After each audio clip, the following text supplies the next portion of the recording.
Muchas gracias y le pido a Miguel Ángel Camarena que dé paso a la ronda de preguntas y tanto mi amigo Fausto Cuevas, mi amigo Oscar Alvin y su servidor estamos ya en espera de los temas que ustedes gusten tratar. Muchas gracias. Gracias, ingeniero Rosales. Gracias, licenciado Cuevas. Gracias, ingeniero Alvin. Vamos a iniciar con la sesión de preguntas y respuestas. Ya tenemos a 8 espectadores levantando su manita. Vamos a darle prioridad a ellos y hay algunas preguntas en el chat, pero por obviedad del tiempo vamos a darle prioridad a las manos levantadas. Bueno, ya subió, ya tenemos 11 manos levantadas, así que vámonos rápido. Les rogamos a nuestros espectadores que tienen la mano levantada y les vamos a dar la voz, que traten en la medida de lo posible hacer una sola pregunta y que nos indiquen a quién va dirigida y además nos indiquen su nombre y su medio para que nuestros ponentes los ubiquen. Vamos a iniciar con Nayeli González. Muy bien, pues antes que nada, muchísimas gracias y buenas tardes a los tres. Quiero preguntar, perdón, tengo dos preguntas. La primera, la industria automotriz pues es una de las que tiene mayor consumo de electricidad y me gustaría saber de qué forma va a afectar la reforma a la ley de la industria eléctrica en caso de que fuera aprobada. Y mi segunda pregunta es, pues si nos pueden detallar cuántas plantas están paradas o planean parar o han tenido afectación por la falta de semiconductores y cuándo estiman que se podrá normalizar el abasto de estos semiconductores. Gracias. Pues, si gustan, yo hago algunos comentarios. Evidentemente que el efecto del cambio en la política, la energía eléctrica en nuestro país, pues tendría un efecto no solo en la industria automotriz, sino en general. Ya sabemos que las tarifas son más elevadas en nuestro país y nuestros competidores, nuestros socios comerciales, pues tienen tarifas menores a las nuestras, lo cual podría tener una incidencia en un incremento en los costos. Y por otro lado, en lo que se refiere al impacto del desabasto de semiconductores, se han visto afectadas varias de las empresas ensambladoras, armadoras de autos.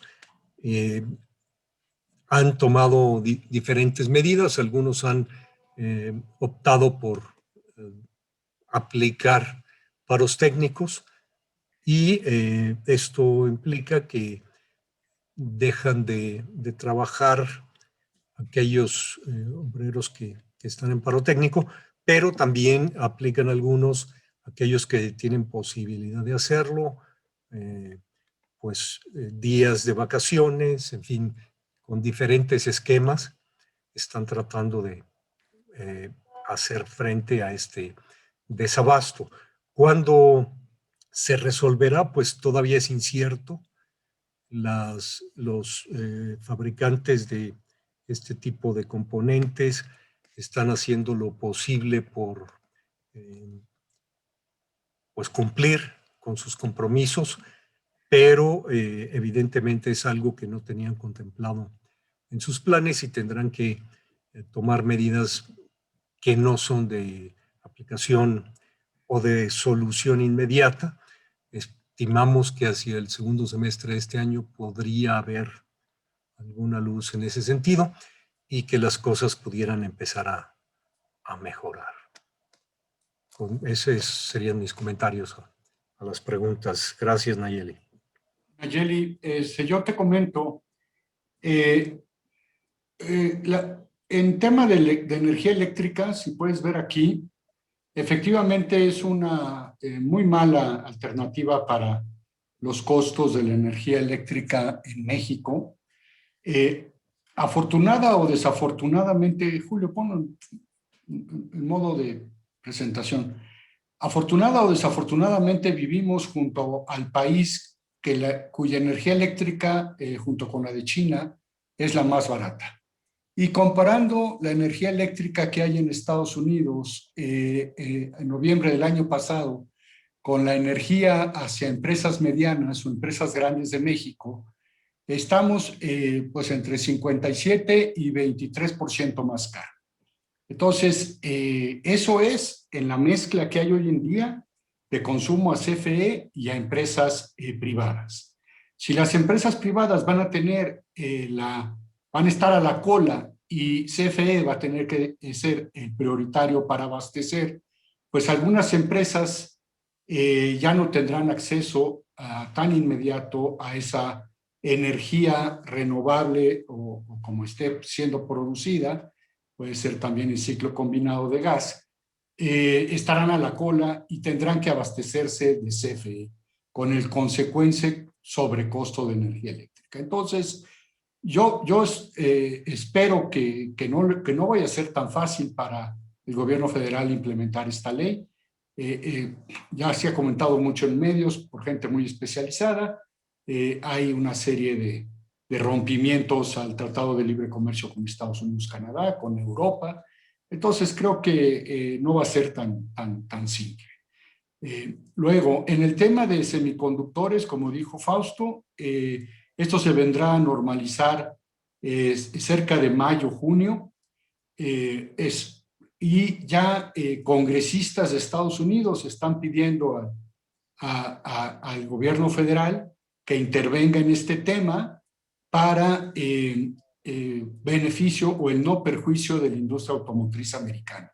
Principalmente los congresistas de los estados automotrices de Estados Unidos.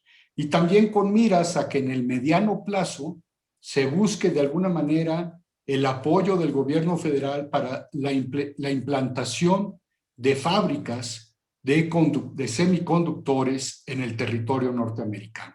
Y eso obviamente nos va a venir a beneficiar a toda la región de Norteamérica. Gracias, con esto contesto. Y apoyo lo comentado por Fausto. Muy bien. Muchas gracias. Seguimos con nuestra sesión de preguntas y respuestas. Vamos con Miguel Ángel Silva. Por favor, Miguel Ángel. ¿Qué tal? Buenas tardes. El tema el tema que abordas hace un momento, Oscar, y la parte de el outsourcing, ¿cómo van esas condiciones ahorita? ¿Qué estructura están teniendo? ¿Qué avances el diálogo con ustedes para ya plantearlo adecuadamente ante el gobierno en función de que ellos insisten y persisten en esa situación de que haya los cambios? Dos aspectos. TEMEC laboral, ¿cómo la visualiza? ¿Qué tanta política pueda representar al día de hoy a la industria terminal de autopartes? Vinculado también con otro factor relevante como es el outsourcing. Fausto y Oscar y Guillermo. ¿Quieres contestar, Fausto? Adelante, pues, la pregunta está abierta para los tres. Bueno, okay. Perdón, no, en cuanto al tema del outsourcing, nosotros, las armadoras de autos, de vehículos ligeros, ocupamos el esquema tanto de outsourcing como de insourcing. Básicamente, pues los grupos corporativos tienen una buena cantidad de servicios especializados que se proporcionan a las distintas empresas filiales del mismo grupo. Nada de esto, ninguna de las prácticas que ocupamos, pues tienen el fin de perjudicar o de evadir los derechos laborales de nuestros colaboradores. Por el contrario, lo que se busca es mantener la competitividad de la industria, la productividad de los colaboradores y en este sentido, pues mantener nuestra posición de competitividad, valga la redundancia, en la región de América del Norte. Y con esto, pues, mantener la posición que tenemos como plataforma exportadora, en este caso de vehículos. Respecto al TEMEC, pues estamos justamente dando seguimiento a la implementación de la reforma laboral en el marco del tratado. con el fin de evitar alguna posible afectación, como lo comentaba Óscar en su presentación. En el caso de que no cumplamos, pues hay alguna afectación directa y estaríamos dejando de recibir los beneficios del tratado. Entonces, sí es algo que estamos dando seguimiento. Nos hemos ocupado en transmitir, tanto como asociación como a nivel de sector, nuestra postura, nuestro posicionamiento en el tema. Esperamos que el gobierno federal y en este caso la Secretaría del Trabajo logren llevar estas posiciones al legislativo y que la discusión pues permita llegar a una solución favorable para el sector industrial. No queremos decir favorable en el sentido de perjudicar a la planta laboral, por el contrario. Lo que queremos evitar es que una medida de este tipo incremente los costos y por ende impacte las utilidades, haya una menor participación de los trabajadores en las utilidades y pues esto pudiera reflejarse en una disminución probablemente de empleo y del reparto de utilidades. Yo dejaría hasta ahí mi comentario. Bueno, yo rápidamente, Miguel, para el beneficio del tiempo, el tema del outsourcing es un tema que a la industria de autopartes también le viene siendo un esquema muy productivo, sobre todo para las empresas de recién llegada a México. Utilizan muchas de ellas el sistema Shelter, que existe en el norte del país o en otras regiones, muy bien organizado, y que es precisamente proporcionar un outsourcing prácticamente de toda la operación de la planta, y poco a poco se va migrando del outsourcing a la propiedad de la empresa. Pero es, digamos, que proporciona un aterrizaje suave a empresas extranjeras en México. Ese es uno de los grandes beneficios en la industria de autopartes. Nuestra posición, igual que la de AMIA y de la de AMPAC y la de AMDA, son equivalentes y las estamos haciendo llegar en discusión con la Secretaría del Trabajo a través de CONCAMIN y del Consejo Coordinador Empresarial, porque este no es un tema exclusivamente automotriz, es un tema transversal de industria y de negocios en México. Entonces, estamos utilizando a las cámaras cúpula que nos ayudan a la normalización y a la cabildeo y negociación de este cambio.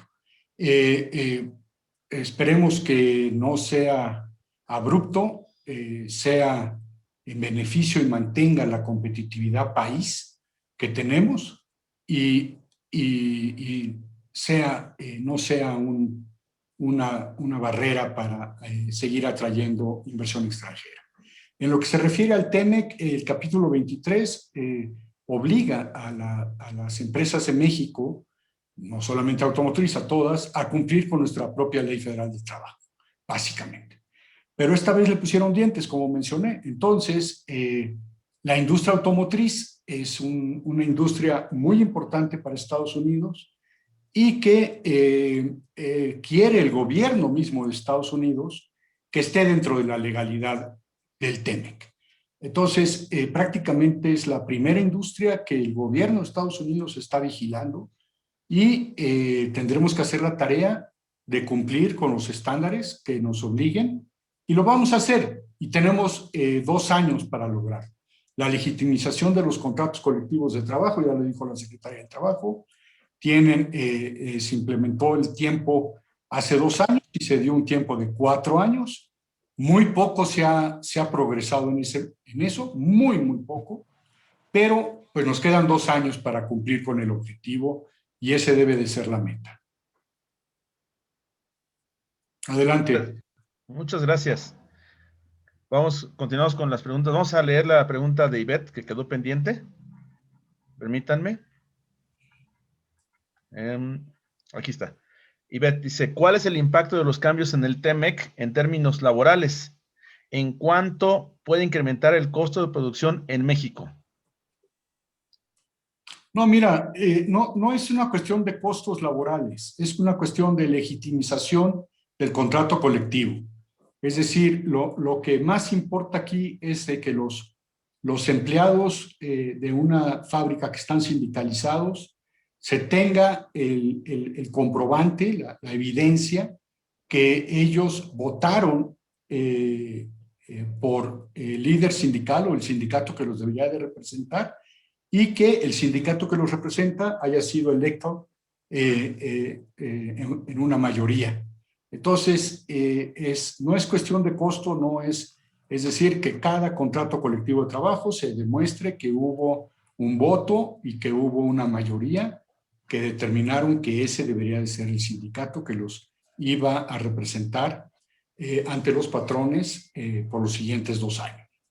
Y es así. Entonces, no habla de costos ni salarios ni nada, es simplemente cumplir con la ley que ya teníamos, pero que no cumplíamos en su cabalidad, y pues ahora tendremos que cumplir correctamente. Muy bien, muchas gracias. Vamos con Débora Martínez, de Periódico Nikkei, nada más que se pide una disculpa porque dice que su micrófono no funciona. Ella ya había levantado la mano, entonces voy a leer su pregunta, que la mandó por el chat. Dice, a raíz del ascenso de la nueva administración en Estados Unidos, que privilegia las energías alternas, y la propia tendencia en la industria hacia la producción de autos híbridos y eléctricos, me preguntaba si podría compartir con nosotros el ingeniero Alvin algún comentario sobre qué tanto la industria de autopartes en México está participando en la proveeduría y fabricación de piezas destinadas a este tipo de vehículos, es decir, si existe alguna estimación del market share. Y dice lo mismo para el director Fausto Cuevas, ¿en cuánto se estima está el market share en la producción de vehículos EV de los productores automotrices en México? Sí, mira, Débora, en realidad, entre un auto de combustión interna y un auto eléctrico, el 75% o más de los componentes se mantienen. Es decir, todo lo que es carrocería, suspensión, dirección, frenos, interiores, asientos, tableros de instrumento, cinturones de seguridad, bolsas de aire, no cambia nada. Y en eso tenemos la participación que tenemos. Hay componentes que se fabrican 100% en México para todo Norteamérica.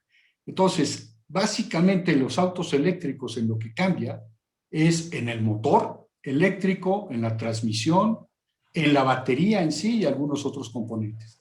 En los arneses se hacen mucho más robustos, obviamente, y ahí tenemos el 100%. Los motores eléctricos hoy en día se están produciendo por empresas transnacionales, como americanas, japonesas y alemanas, y la mayoría de ellos se producen en Estados Unidos hoy en día.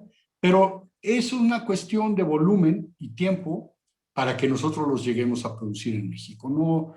No es ninguna ciencia o algo que no sepamos hacer. En realidad las materias primas se tienen para fabricar esos motores eléctricos.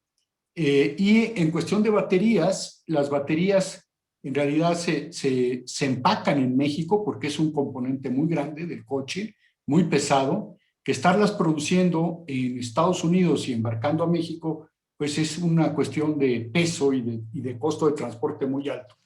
Entonces, Ford, que está aquí en Cuautitlán y que está fabricando el auto eléctrico hoy en día en México, pues el ensamble de las baterías se hace cercanamente. Y en Estados Unidos, cuando fabriquen un auto eléctrico, también el ensamble de las baterías tendrá que ser cerca de la planta por cuestiones de eficiencia logística. Eso es algo que es así y en realidad no es nada que no se pueda hacer en México, y conforme se vayan teniendo más autos eléctricos en nuestras líneas de producción, pues estaremos produciendo los componentes eléctricos en la región también. Aquí lo importante es que se produzcan en Norteamérica, no tanto en México. que todos los componentes se produzcan en Norteamérica, y eso es lo que manda el TEMEC. Las baterías de litio tienen que ser forzosamente producidos en Canadá, Estados Unidos o México, para que el auto pueda ser considerado de la región. Fausto. Complementando lo que dice Oscar, en el caso de las armadoras, la producción sigue siendo en su gran mayoría de vehículos con motores de combustión interna. Sin embargo, ya hay algunas marcas que tienen, como es el caso de Ford, que ya comentó Oscar, tiene una planta de ensamble de un vehículo totalmente eléctrico, pero hay algunas otras que también están incorporando a sus líneas de producción el ensamble de vehículos híbridos, y como es el caso de BMW, de Audi, y estamos hablando de híbridos conectables, híbridos plug-in, que ya se fabrican en México. Sigue siendo, como comentaba yo, en su mayor parte producción de vehículos de combustión interna, pero conforme vaya cambiando la demanda a nivel internacional, pues iremos modificando el producto. Como ustedes saben, exportamos prácticamente el 89% de lo que se produce en México, lo exportamos a más de 100 países alrededor del mundo, y pues será estos destinos los que vayan determinando el tipo de producto que estaremos exportando. Entonces, estamos, creo yo, que preparados para atender esta demanda. Y cabe destacar que ha habido avisos o comunicados de diferentes marcas en el sentido de en qué fechas estarán dejando de tener producto con motores de combustión interna. Y esto va en línea con las mismas políticas que alrededor del mundo han señalado los gobiernos de estos países, en el sentido de que hacia 2035 en adelante, pues se estarán dejando de vender automóviles o vehículos ligeros con motores de combustión interna. Entonces, en ese sentido tendremos que irnos pues adaptando como industria a esos nuevos escenarios. Muchas gracias. Continuamos para ir cerrando ya este evento. Vamos a irnos con las últimas 3 espectadores. Les comento a los demás espectadores que nos mandaron algunas preguntas por el chat, que ya las copié. Y bueno, yo las voy a compartir a mis colegas de las áreas de comunicación de las diferentes organizaciones que estamos en esta conferencia para que le den seguimiento. Vámonos con Axel Sánchez. Como siempre, gracias, Axel. Abierto tu micro. Hola, muy buenas tardes. Habla Axel Sánchez del Financiero. En sí ya respondieron algunas de mis preguntas, pero me quedan dos. La primera, y es una puntualización, mencionan que el tema de semiconductores se podría estar regularizando como por mayo. ¿Eso quiere decir que estiman que la producción automotriz en México en el primer semestre vaya a ser menor a la que se tuvo en 2020? ¿O cuál es la estimación entonces en temas de producción automotriz para este primer semestre con el tema de los semiconductores? Y la segunda pregunta es para Fausto. Justamente hace poco tuvieron su reunión por los 70 años de la mía, por cierto, felicidades, y sé que tuvieron una reunión con la secretaria de Economía, Tatiana Cloutier, la cual les presentó un poco de su idea de cómo atraer inversiones. Yo quisiera que me comentara un poco qué les presentó la secretaria de Economía y también saber qué sabor de boca les deja, qué opinión les deja. O sea, ¿sí creen que hay una estrategia real por parte del gobierno para atraer más inversión automotriz a México? Gracias.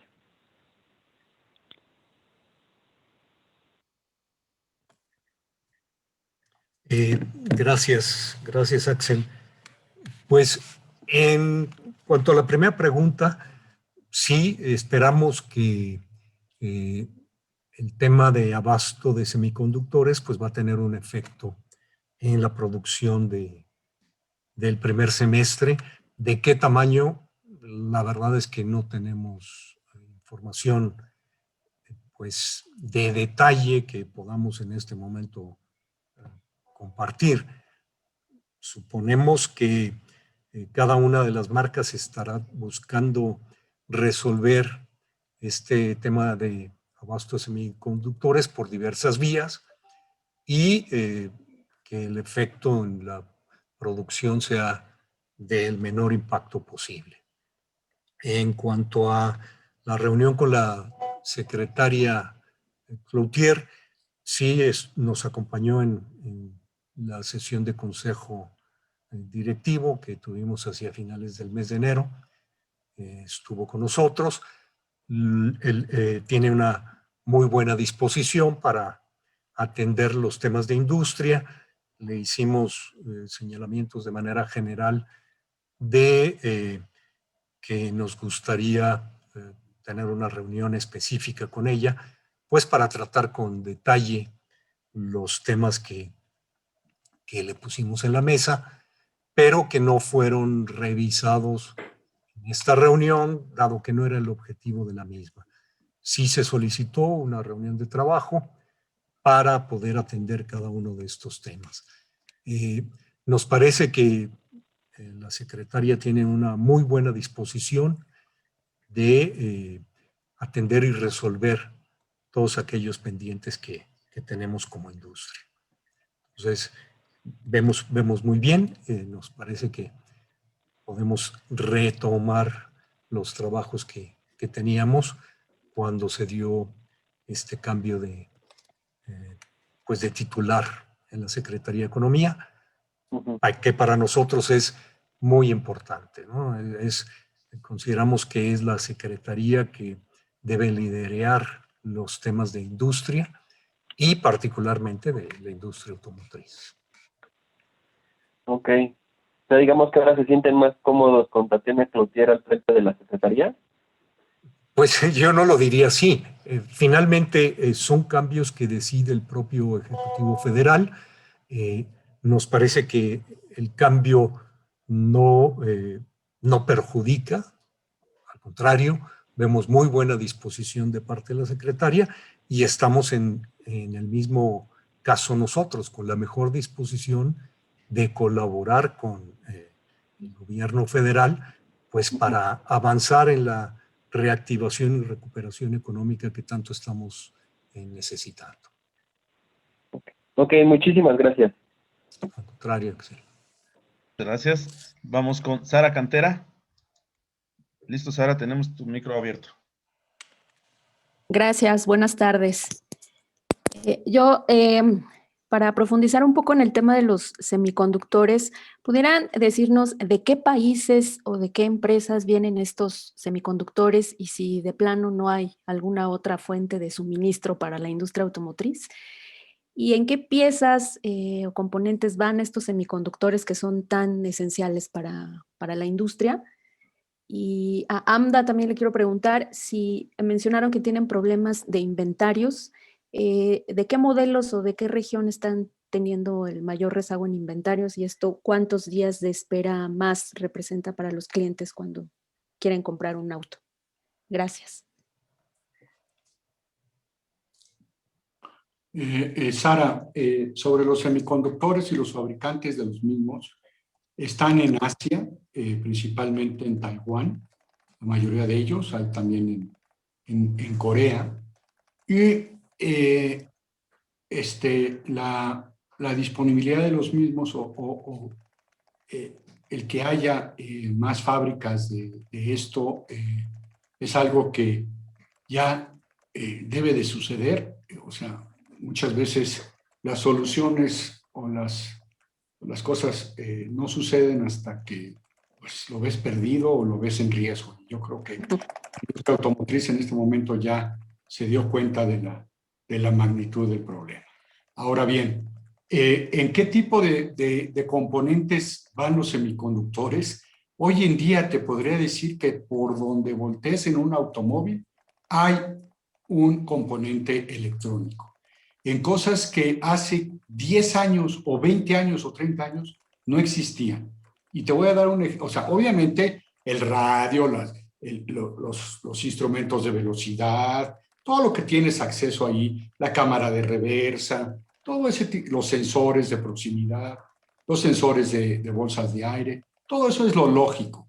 Pero ahora fíjate, las llantas, el pivote donde pones el aire, del otro lado del pivote hay una cajita de un componente electrónico que es el que manda la señal no eléctrica hacia la computadora que te dice que una llanta está baja. Pues la llanta sin un componente electrónico así no lo puede comunicar. Entonces, atrás del pivote de la llanta hay una cajita con componentes electrónicos. En el asiento del conductor, en el asiento de la persona que va acompañante. Si tú te das cuenta, cuando tú te subes a un auto y no va alguien acompañándote, no suena la chicharra del cinturón de seguridad, sí.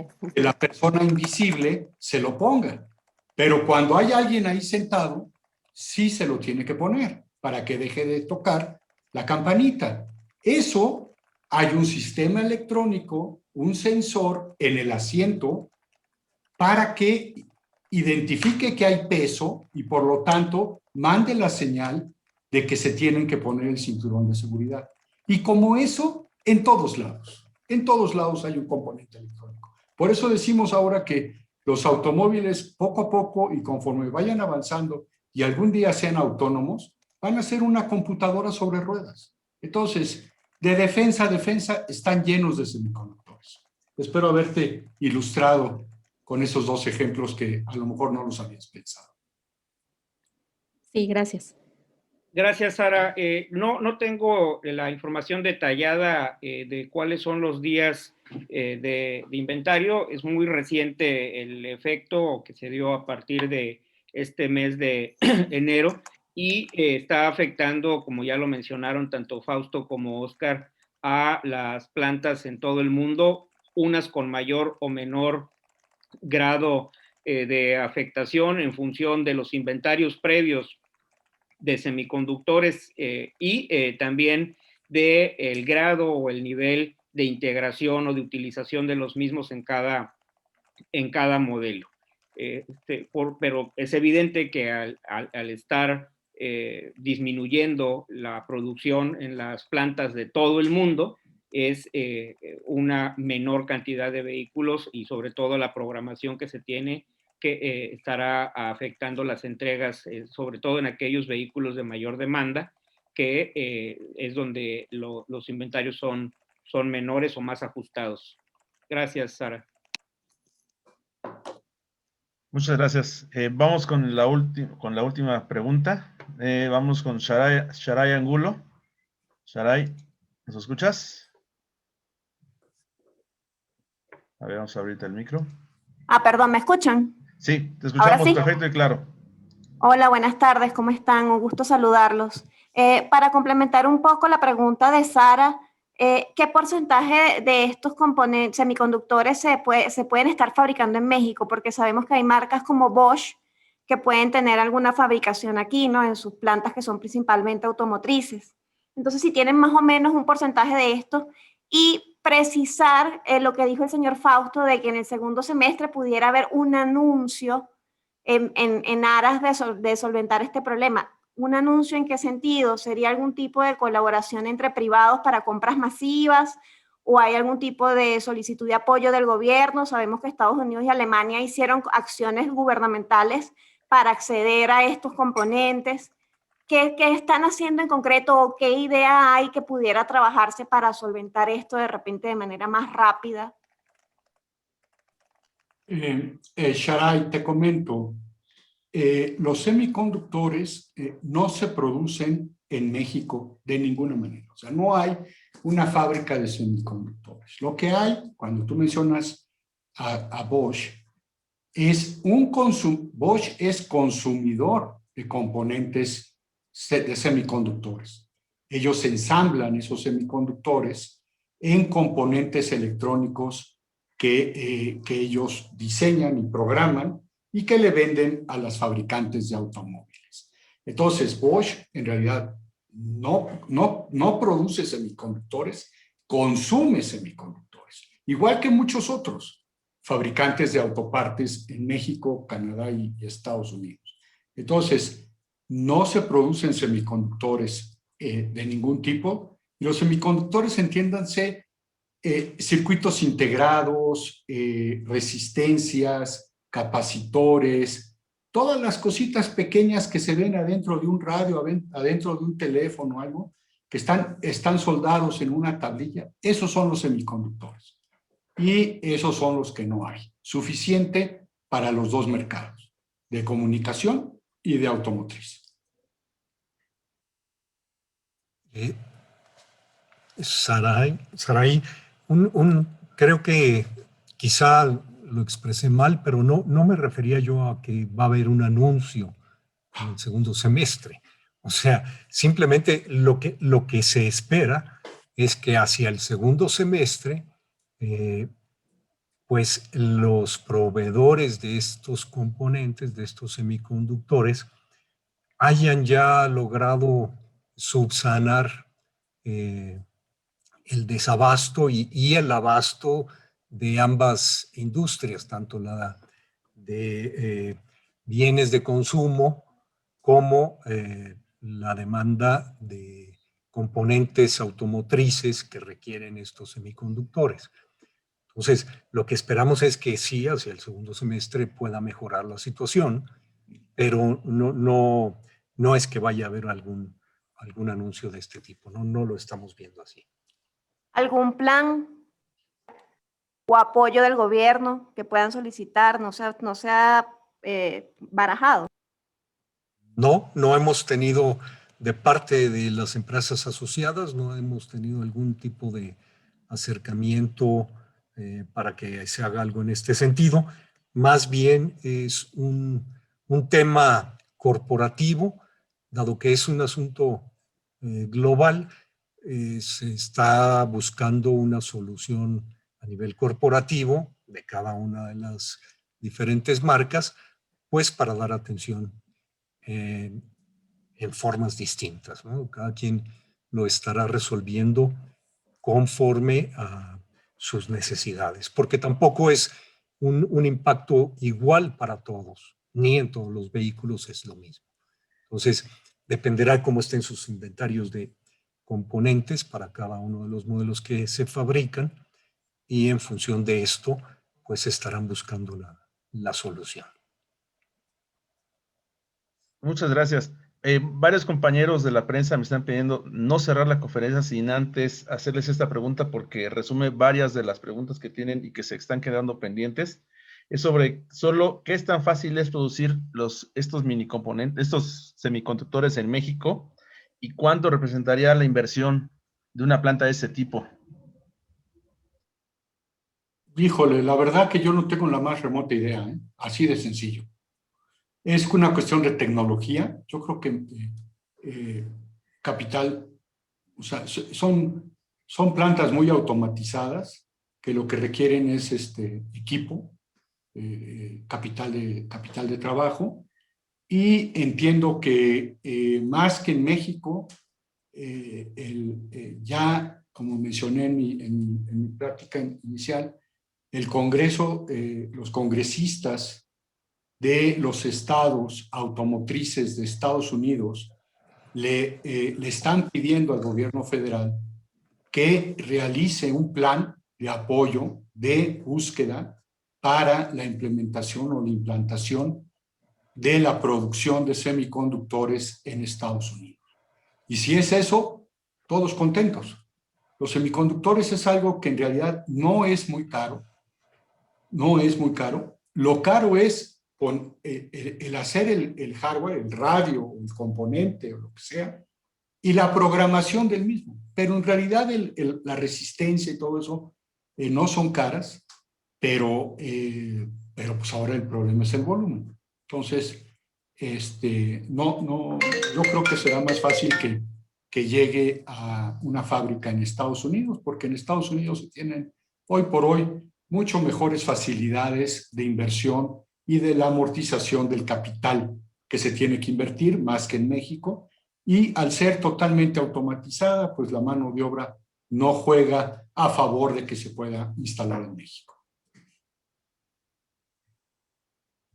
Perfecto. Muchas gracias. Bueno, vamos a cerrar este evento. Ingeniero Rosales, no sé quiera decir algún mensaje final o alguno de nuestros ponentes. No. No, solo muchas gracias por participar. Nos veremos en la próxima conferencia de prensa. Muchas Por gracias. favor, estén atentos. Michelle les hará llegar el flyer para la conferencia que mencionamos, en donde estaremos hablando sobre las nuevas relaciones entre México y Estados Unidos y relacionados en particular con la industria automotriz, visto desde el ángulo de Estados Unidos, de la INA americana. Muchas gracias. Muchas gracias a todos, en especial a Fausto y Oscar por su compañía esta tarde. Les agradecemos, amigos de la prensa, los medios de comunicación, el seguimiento, el interés y la cobertura que nos brindan. Síganse cuidando mucho, todos estamos sufriendo el que la pandemia siga presente, y de cada uno de nosotros depende cuidarnos y cuidar a los demás. Si Dios quiere, los esperamos el próximo mes en la conferencia de prensa conjunta entre AMIA, INA y AMDA.